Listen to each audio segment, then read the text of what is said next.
Quand vous entendez parler de Dubaï sur internet, c'est toujours la même musique. Soit c'est de la giga merde pour certains, soit c'est le paradis pour d'autres. Eh vraiment, Dubaï c'est trop bien, faut que tu viennes. Ta gueule, toi. Mais derrière cette image de carte postale, il y a des réalités que Dubaï aimerait garder secrètes. Entre gestion catastrophique des ressources, inégalité choquante et marketing de luxe. Voilà tout ce que Dubaï ne veut pas que tu saches.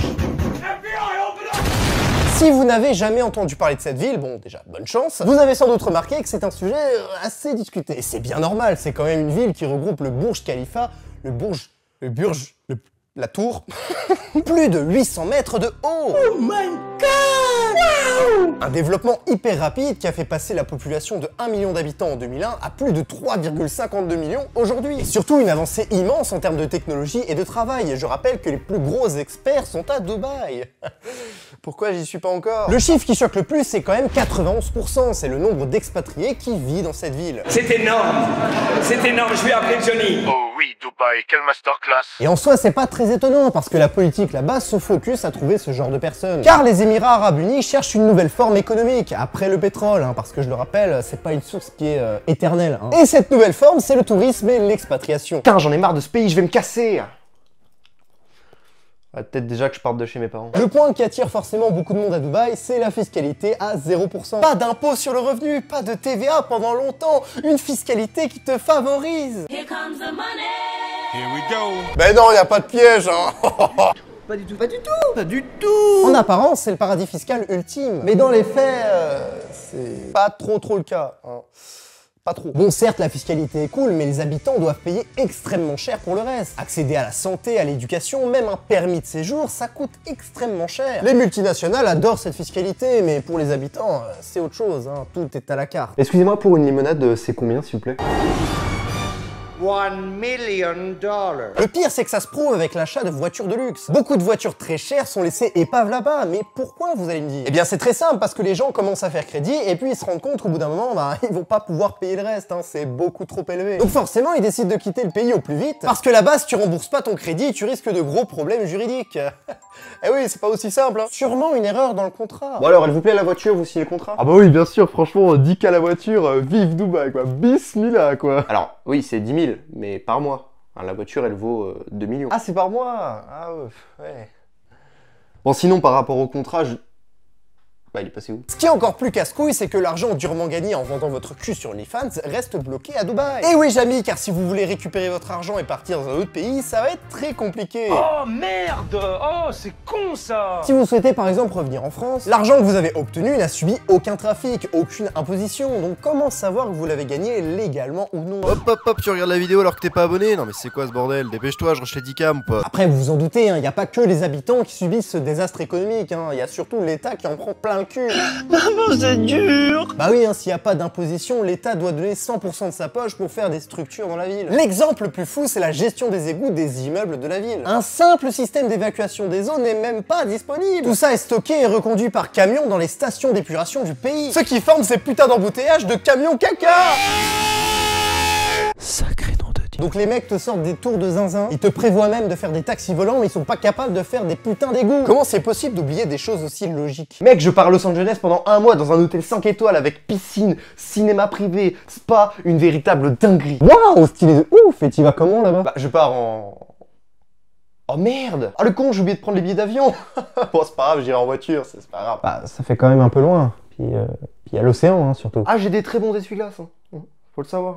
Après tout ça, on peut dire que Dubaï n'est pas là pour construire une solide réputation, hein. C'est juste pour attirer du monde et puis ferme ta gueule. Hein. Tout ce qui est caca, toilette, on verra ça plus tard, on n'a pas le temps, nous. Hein. Non, là-bas, c'est juste tourisme et luxe démesuré. J'aime l'argent. Parlons-en du petit luxe là-bas, hein. Je trouve ça assez drôle. Bon, je vous avoue, j'ai jamais mis les pieds là-bas, mais je suis pas fermé à cette option, hein. Pourquoi pas? Mais vraiment, ça a l'air de ressembler à un luxe pour se valoriser, un luxe ringard. Genre vraiment ça. Ça vous donne vraiment envie de la voir? Sans faire ma langue de pute, hein, je trouve ça vraiment immonde. Pourquoi une couleur or comme ça? C'est dégueulasse. L'or de se réveiller. Bon, je dois vous avouer, je suis pas un pro de l'écologie. Hein. Même le tri, pour des mois de pratique, je sais toujours pas où mettre mes déchets. Mais Dubaï et l'écologie, ils le mettent dans un sac poubelle, ils l'éclatent dans tous les sens et puis finissent par le cramer pour mettre les cendres dans la mer. Rien que les îles artificielles à Dubaï sont vraiment un désastre en termes de biodiversité là-bas. En fait, sa construction a eu lieu sur des barrières de corail, ce qui a détruit extrêmement d'êtres vivants, en plus de pouvoir créer des catastrophes naturelles. En fait, les coraux l'eau agit sur l'énergie des vagues, ce qui permet de la stagner tranquillement. Donc plus tu en enlèves, plus tu risques des catastrophes aquatiques. I am under the water, please help me. Mais moi, le truc qui m'a vraiment fumé là-bas, c'est les douches. Alors non, hein, ils ont pas la phobie des douches. En fait, ce qui se passe là-bas, c'est que l'eau est tellement mal gérée que t'es obligé de mettre un filtre sur ton pommeau de douche, parce que si tu prends de l'eau directement sur ta peau, tu peux avoir des soucis de santé. Rassurant. Non mais t'imagines le mec qui oublie de le mettre?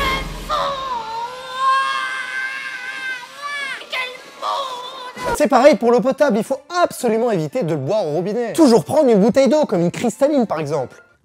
De l'eau qui vient de France, quoi. Et vous savez pourquoi cristalline, c'est l'eau préférée des communistes? Parce que cristalline.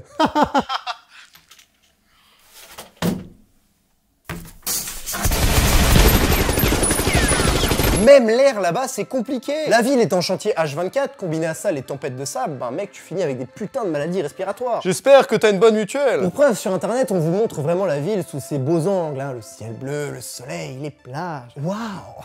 Mais la réalité est beaucoup moins belle. Les brouillards sont omniprésents, ce qui dégrade pas mal l'image de la ville. J'imagine trop les mecs qui sont rendus là-bas en vrai parce qu'ils pensaient que Dubaï était incroyable. Non mais c'est l'équivalent de Tinder en fait. Tu discutes pendant des semaines avec une meuf et une fois que tu la vois en vrai, tu vois qu'elle maîtrise bien Photoshop, la pute. Le pire, c'est que tu te dis, bon, Dubaï en vrai c'est peut-être pas ouf, mais il y a des choses autour. Mais même pas, la ville elle est au milieu du désert. Y a que Dubaï qui est minimum intéressant, c'est flagrant. Et ce qui est encore plus chiant, c'est qu'il y a même pas de porno pour se divertir.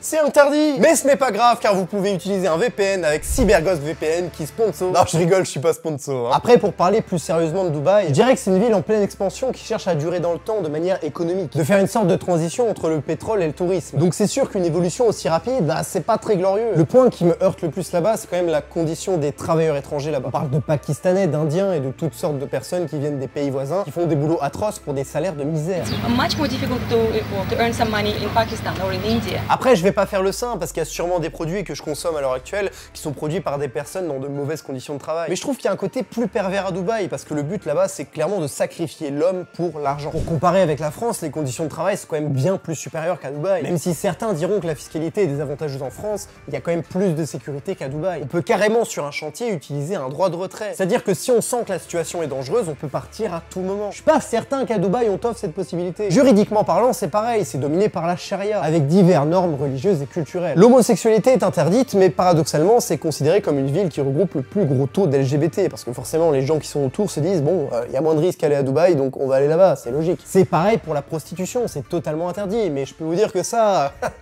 Ça c'est plutôt jovial quand même là-bas, hein. Les putes de luxe et le caca là-bas, ça se marie bien si vous voyez ce que je veux dire. Bref, tout ça pour dire que malgré des règles très conservatrices, Dubaï a des ambitions beaucoup trop riches pour correspondre à ces normes. La ville veut tout simplement devenir la destination numéro 1 mondiale, donc forcément elle est obligée de se plier aux règles des étrangers. Dubaï c'est pas une ville démoniaque, ni paradisiaque. Je refuserais jamais d'y aller une fois, mais y vivre, non merci, hein, ça ira. Mais pourquoi pas préparer un voyage là-bas, hein, ça peut être sympathique. Si tu veux que je vlog, dis-le moi dans les commentaires, ça peut être marrant. Bref, commente, like et abonne-toi, ciao!